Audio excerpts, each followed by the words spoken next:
Belief in witchcraft was common in the Middle Ages. Witches, sprites, and demons flew through the night, bringing misfortune, sickness, and death.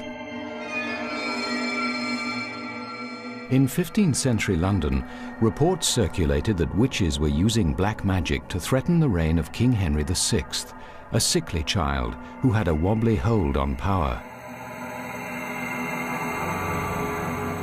The London Chronicle recorded, "It was spoken amongst the people that there were some wicked fiends and spirits are reared out of hell to put the people to trouble, dissension, and unrest. Certain men and women called witches made their craft to destroy the king, whom God save and keep." Indeed, Dame Eleanor of Gloucester, King Henry's aunt, had secretly used spells and potions in the past to steal her husband from his previous wife. Eleanor had a fierce ambition to make her husband king and herself queen. If the boy King Henry died without children, the way would be clear to the crown.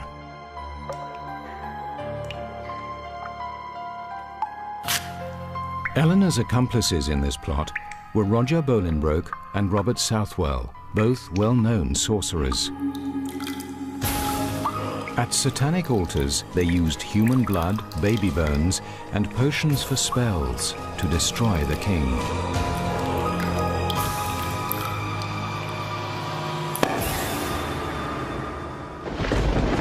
On the 15th of July, 1441, a vicious storm struck England, threatening Henry's life as he travelled to London. The king's allies called it the work of witches and used the event as a pretext to come after Henry's aunt Eleanor. Loyalists from Henry's court found Bolingbroke and Southwell in their coven and arrested them, but Eleanor avoided arrest by escaping through a concealed door.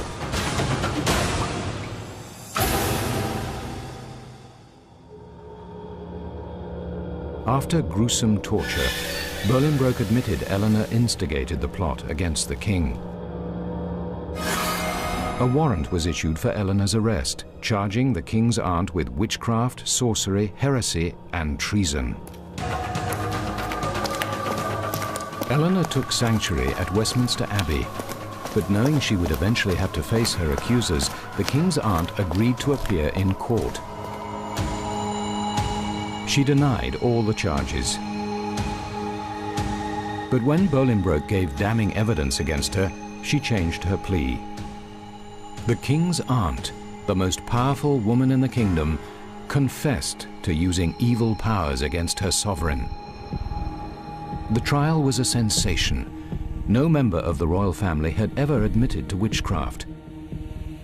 Eleanor's accomplices were condemned to death, but because the king's aunt was a royal, she could not be executed. Her punishment was laid down in the official newspaper of the day, the London Chronicle. So she was sentenced to do penance. She did walk barefoot on several days to the churches of the city bearing tapers, where all could see her and her shame, and know her to be a witch. Thomas Southwell escaped a hideous death by dying in his sleep here in the Tower of London the day before his execution. Bolingbroke was not so lucky. He was taken from the tower, hanged, and then let down half alive. His bowels were ripped out and burned in front of him. His head was cut off and jammed on a pike on London Bridge. The rest of his body was chopped up and sent to 4 different towns across England. It was an effective warning not to make magic against the king. Eleanor was confined to a castle, and since her nephew the king still feared her witchcraft, she was moved further away from London each year. The night she died, another terrible storm lashed London.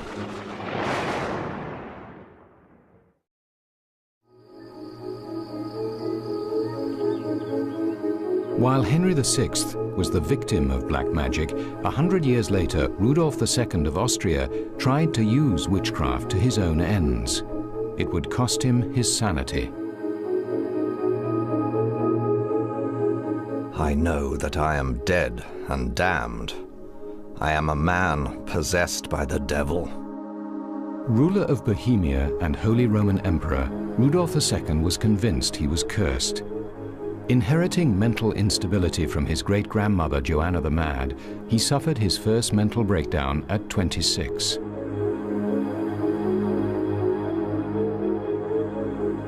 Rudolf came to power in Bohemia in the second half of the 16th century, a superstitious age when people feared the end of the world was nigh. When court astrologers predicted Rudolf would die before he was 50, the king became obsessed with imaginary demons and the mysteries of the dark side.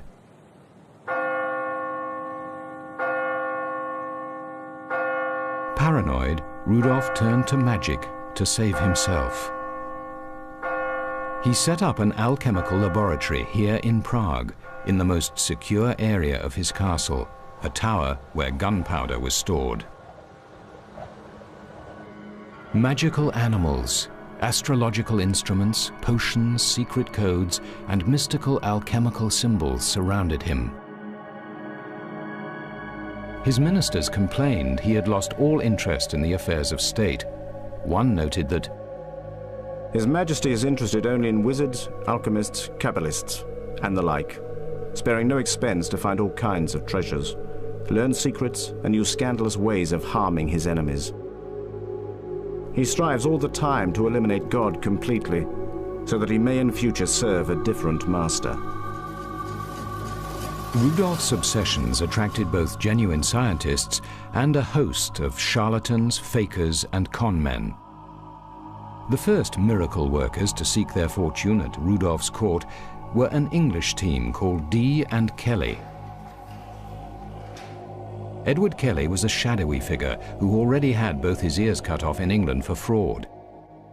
Kelly suggested, "First thou shalt write unto Rudolph, as I shall inspire thee. Then thou shalt go unto him, saying that the angel of the Lord hath appeared unto thee. Tell him he is possessed with a great and a mighty devil." But Kelly's partner, Dr. John Dee, was a sincere believer in the occult. He had been court astrologer to Queen Elizabeth I of England, but was forced to flee when the public suspected him of witchcraft and burnt his house down. Saying that the angel of the Lord Dee and Kelly promised Rudolph the answer to all his problems, the secret of the Philosopher's Stone, a mysterious formula combining mercury, sulfur, and salt. The stone was said to have many powers, from changing base metals into gold to granting eternal life. If Rudolph possessed it, he believed he could control the devil himself. Dr. Dee labored night and day in his quest for the stone. Mighty is the God of hosts. Amongst his people might we work your power. Pour down on us the fires of life. Move, descend, and apply yourselves unto us, the partakers of this secret wisdom in your creation.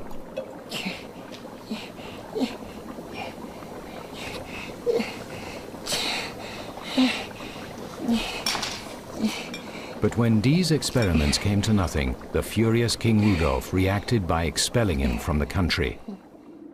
Dr. Dee blamed his failures on evil demons conjured by Kelly, but Kelly also failed to produce the magical Philosopher's Stone. Again, Rudolph's disappointment turned to rage, and he had Kelly locked up in the powder tower. There, Kelly fell to his death trying to escape from his guards.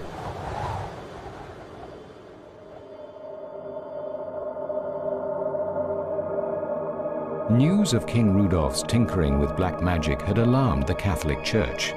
The Pope insisted the king undergo an exorcism, but Rudolph refused.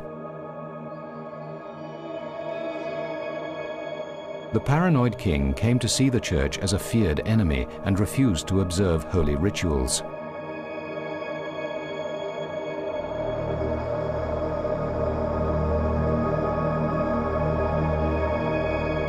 Though King Rudolph carried the title Holy Roman Emperor, he stood damned by the Church of Rome.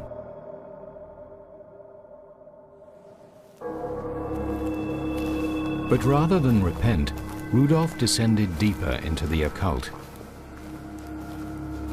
As his fateful 50th birthday approached, Rudolf employed a sorcerer who claimed he could speak to the devil.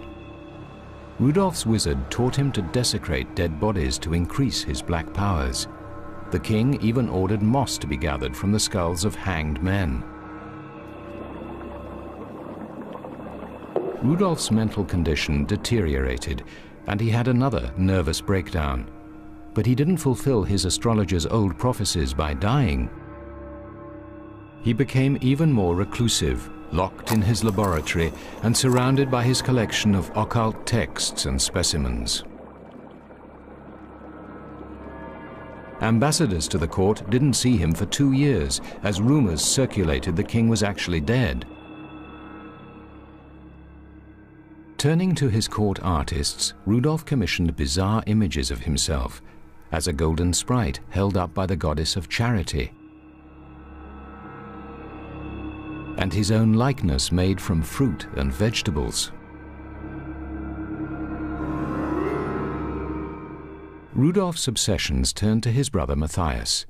He became convinced Matthias had filled his palace with spies and was plotting his downfall. Fearful, Rudolf decided to take revenge on his brother.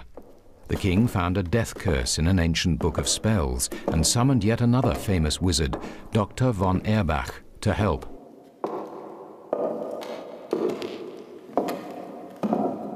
The wizard brought Rudolf to an obscure grotto on the edge of Prague to launch the death curse. There, Dr. von Erbach conjured his magic with an Egyptian mummy and the sacrifice of a black cat. The curse failed, but the séance was so disturbing it drove Rudolf deeper into madness. Yet again, magic failed to save the disturbed king. Instead, dabbling in the black arts broke the unstable Rudolf. After his brother Matthias declared Rudolf unfit to rule, he rarely ventured outside his castle again. Rudolf II died irretrievably insane. His collection of bizarre treasures, valued at 17 million gold pieces, gradually evaporated. But as these symbols attest, his magical influence left its mark all over his capital city of Prague.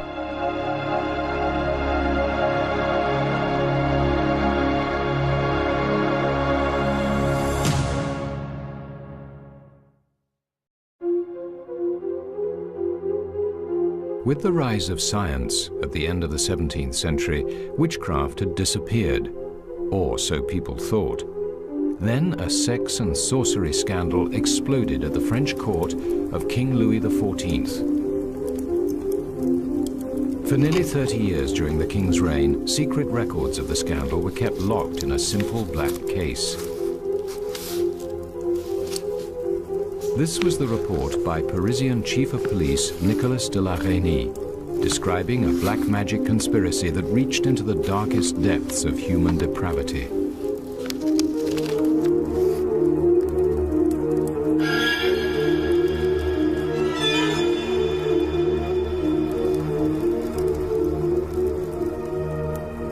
La Reynie was personally ordered by the king to erase his investigation from the public record for fear the enormity of the scandal might stain Louis's reputation as the glorious Sun King of France.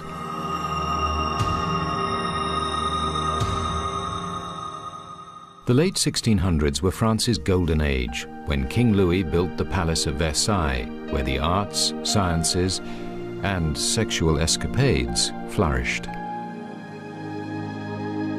There was even an official position for the royal concubine, known as maîtresse en titre.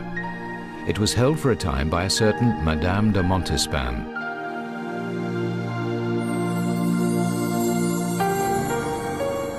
The scandal unraveled when an anonymous tip about a plot to poison the king led Chief of Police La Reynie to investigate.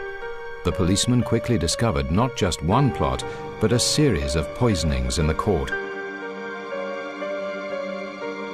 This woman, the Comtesse de Soissons, one of the king's lovers, was suspected of having poisoned her husband.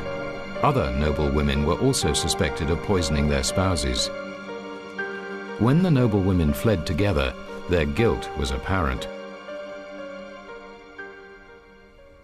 To investigate the growing scandal, La Reynie was ordered to reinstate a special court, the Chambre Ardente, or burning chamber. It was convened in secrecy in a room draped in black and lit by candles. Originating in the Middle Ages, the court investigated cases of poisoning and sorcery and reported directly to the king. It had not met for over 100 years. Police Chief La Reynie observed, "It appeared that human life was up for sale. That poison was the only solution to a family's problems in this city." La Reynie's investigation led him to the quiet suburban home of a fortune teller known as La Voisin. It turned out to be the lair of the greatest witch in Paris, and poisonings were the least of her endeavors. La Voisin's clients told of 10,000 babies aborted by the midnight hags, of sessions spent summoning up the devil, of objects flying around the house.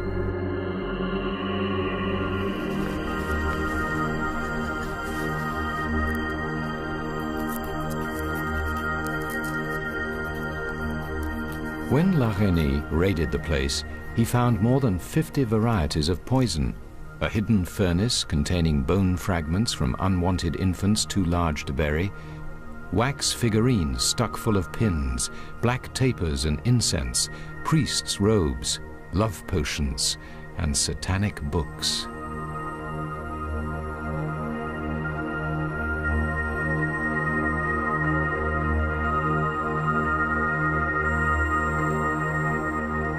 When the police chief questioned her, the witch admitted her crimes. "Nothing is impossible to me. Only another god can understand my powers."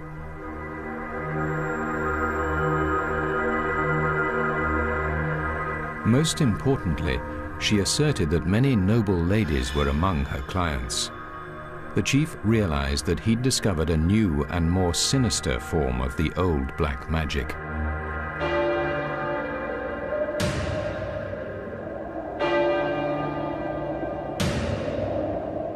La Voisin, aided by one of her lovers, a defrocked priest, had combined the ancient techniques of witchcraft with a mockery of the Catholic Mass. The witch ran the Mass backwards and included nudity. Most chillingly, she added human sacrifice. Another of La Voisin's lovers, the Paris executioner, supplied her with human fat to make black candles. She called her new rite the Black Mass. But what really shook the police chief was his discovery of La Voisin's client list. Heading it was the king's official mistress, Madame de Montespan. La Reynie knew he had to tell the king.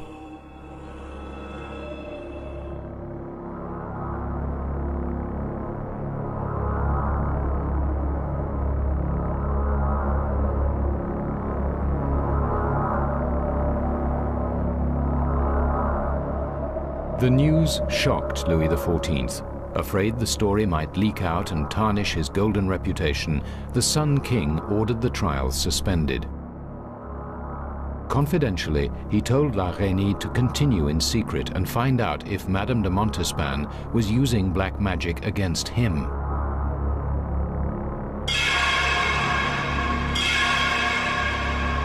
She was.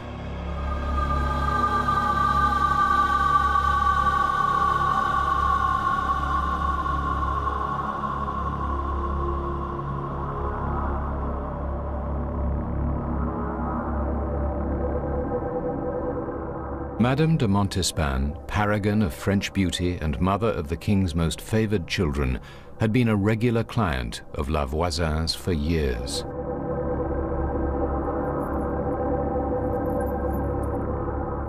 Her near-naked body served as an altar while La Voisin and the priest performed the Black Mass ritual by the light of the witch's evil black candles.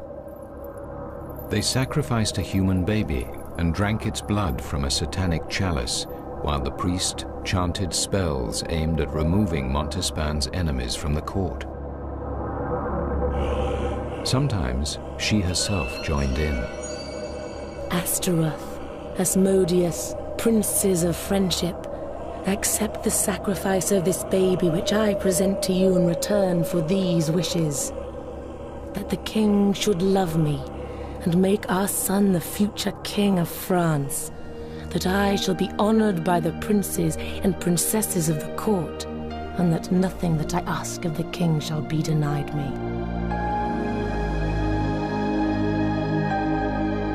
Not content with magical spells alone, the mistress had been spicing the Sun King's food with powdered bat's blood, testicles of cockerels, ground beetles, goat sperm, dried human fetuses, and toad's venom. The potions were aimed at keeping him faithful and oblivious to her rivals. When the king took another lover, Montespan used death-inducing magic spells and poison against her. The young woman died.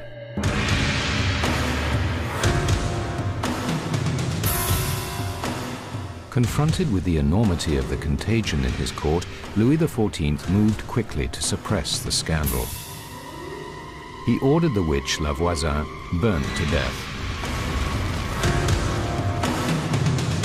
The king also stopped the trial and set the accused free, warning his courtiers never to speak of it again. Taking action against any of his nobles would risk exposing the entire scandal. Police Chief La Reynie called it a travesty of justice and noted wisely that the very enormity of their crimes proved their safeguard. Madame de Montespan was discreetly removed from court and became piously religious in her old age. The incriminating evidence was locked in a black leather case, and 28 years later, King Louis XIV had it all burned in his presence. With the evidence gone, Louis now felt sure his name would remain unsoiled by the scandal. But the king didn't realize that Police Chief La Reynie had kept his own records of the events in private diaries. Though the diaries lay unstudied for 2 centuries, their recent discovery has cast a deep shadow over the reign of the glorious Sun King of France. The dark side was a force so powerful even royalty could never ignore it. It haunted King Louis XIV of France from beyond the grave, drove Rudolph II of Bohemia insane, and terrorized the boy king Henry VI of England.